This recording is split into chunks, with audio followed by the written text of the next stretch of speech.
nuit du 18 au 19 septembre 2002, j'étais sur le campus, j'étais encore étudiant. Et j'avais un contrat de maintenance, puisque je suis informaticien, j'avais un contrat de maintenance informatique au ministère de l'Éducation nationale. Et donc sur le campus, dans la nuit du 18 au 19 septembre, mon père était à Abidjan le 18 matin. Et donc il est retourné au village parce qu'il était en congé. Il est retourné au village pour finir ses courses. C'est en partant du village qu'il a reçu un coup de fil dans la même nuit, dans la même journée du 18. Et donc il s'est rendu immédiatement à Boaké. Je ne sais pas qui l'avait appelé, on l'avait appelé du fixe de la maison. Donc quand il essayait de rappeler, tous les téléphones ne passaient pas. Donc du coup ça l'inquiétait. Et les quelques rares personnes qui réussissaient à la voir lui demandaient de rentrer. Il n'arrivait pas à joindre quelqu'un au niveau de Boaké. Évidemment, comme il était le chef de corps du 3e bataillon, il fallait qu'il y aille pour voir ce qui s'est passé. Et donc il est arrivé à Boaké aux environs de 18h-19h. Ça c'est selon maintenant la version que mes petits frères, mes petites soeurs m'ont donnée. Quand il est arrivé, bon, il est le chef du corps, il va sans dire qu'il y a toute l'armée qui est autour de sa résidence. Mais quand il est arrivé, il n'y avait pratiquement personne à la maison à part sa famille. On est au sein du camp militaire, au 3e bataillon, et donc les bureaux sont juste à côté. Donc il était en pantalon de treillis, plus un débardeur, et puis il est allé au bureau pour voir s'acquérir des informations. Il est arrivé, chose bizarre, tout était vide. Aucun militaire ne circulait dans la cour. Donc il est revenu, il a donné l'information à sa femme. Bon, attendons demain pour voir, puisqu'il est déjà tard, 20h, 21h, puis ils sont allés se coucher. Aux environs de 2h, 3h du matin, il a commencé à avoir des coups de feu. Comme sa porte était blindée, les gens sont rentrés directement dans la maison, ils ont demandé à ce qu'ils sortent. Ils n'arrivaient pas à ouvrir la porte, puisqu'elle était une porte hermétiquement blindée. Ils ont forcé, donc comme ils ne sortaient pas, la chambre qui était juste à côté était la chambre des filles. Donc ils ont pris les filles en otage. C'est comme ça qu'il s'est rendu. Quand il est sorti, ils ont négocié avec lui de 3h du matin jusqu'à 11h. Et déjà, pendant cette négociation-là, moi le matin, je n'ai pas su qu'il y a eu des choses qui se sont passées dans la nuit, parce que j'ai bossé jusqu'à pratiquement 17h, 18h, j'étais vraiment fatigué. J'ai passé 2 nuits en train de concevoir des logiciels pour travailler. Et donc le matin à mon réveil, je n'ai pas constaté grand chose. Le premier taxi que j'ai emprunté, il est venu me déposer juste au camp Galeni. Et on nous avait dit qu'il n'y avait plus d'accès entre le quartier Dallas, d'Adjamé, jusqu'au plateau. Et donc j'étais maintenu là.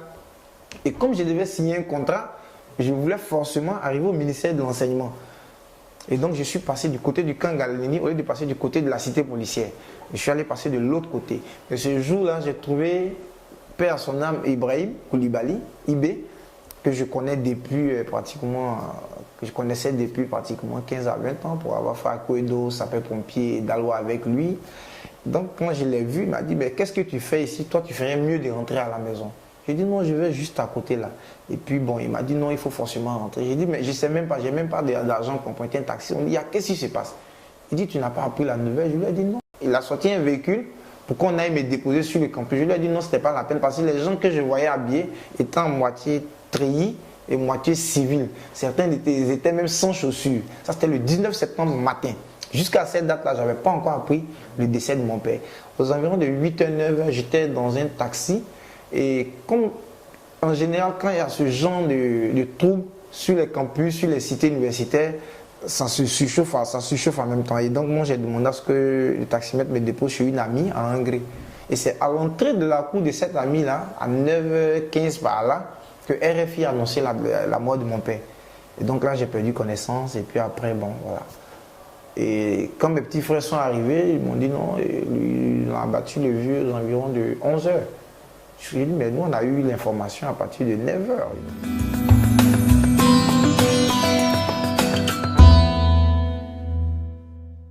Exactement, mais comme je vous disais, je m'inspire toujours de certains pays, surtout l'Afrique du Sud, où on juge, où on laisse tomber. Vous comprenez? Quand on engage des poursuites judiciaires contre des individus qui ont commis des actes, je pense que ça doit se répertorier sur tous les bourreaux, sans exception. J'arrive, je viens retrouver des gens qui sont à la justice pour avoir tué le général Robert Gueye. C'est légal. Dans tout pays, ça se fait. Quand vous commettez un acte qui va contre la loi pénale, on vous poursuit. Mais malheureusement, le général Gueye est décédé le 19 septembre. Mon père aussi est décédé le 19 septembre. Où sont nos bourreaux? Ils sont où?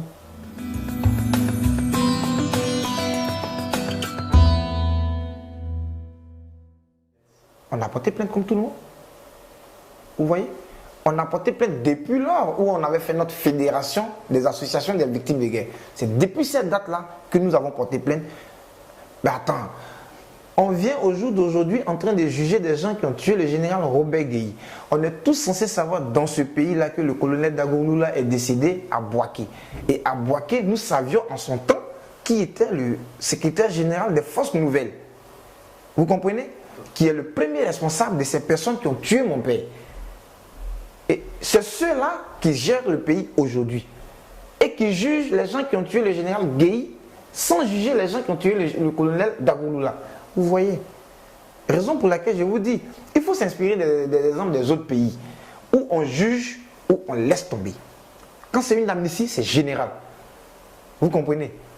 Mais quand vous finissez de juger les assassins du général Robert Gueye, et que moi, je suis le fils de Dali Oblé, que je suis le fils du colonel Dagoulula, que je suis le fils du colonel Esmel, quelle idée vous voulez que vous j'ai? Vous comprenez? Vous relâchez tout le monde, ou vous jugez tout le monde.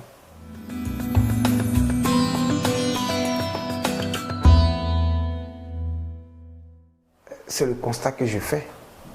Dites-moi le contraire. Dites-moi le contraire.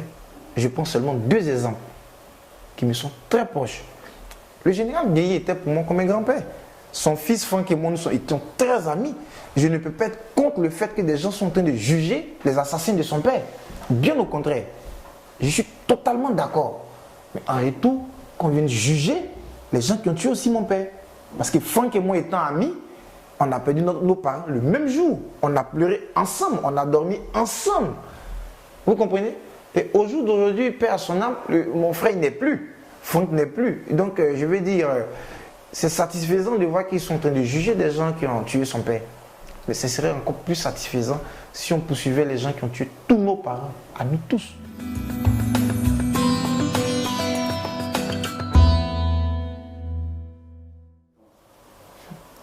Oui, on peut appeler ça éloge pour lui.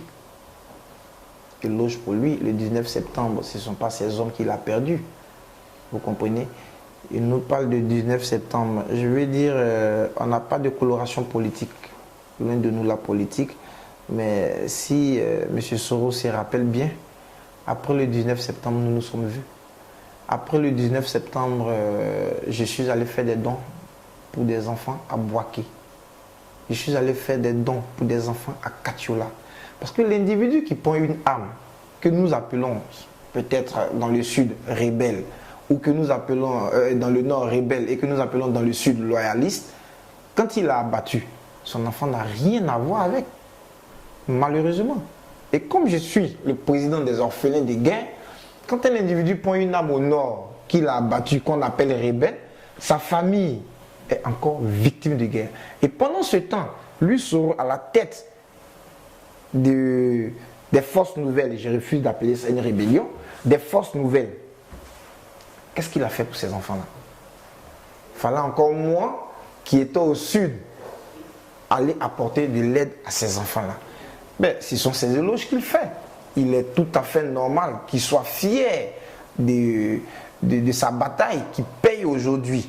Mais je veux dire qu'il se souvienne de ses enfants, les enfants de ces personnes-là. Ceux qui l'ont aidé, Soro dans le temps à être chef ou bien secrétaire général des forces nouvelles, on a des enfants qui sont décédés là-bas. On a des hommes qui sont décédés là-bas. Et ceux-là, leurs enfants sont encore là-bas. Que ce soit de Korogo jusqu'à Boaké. On se connaît.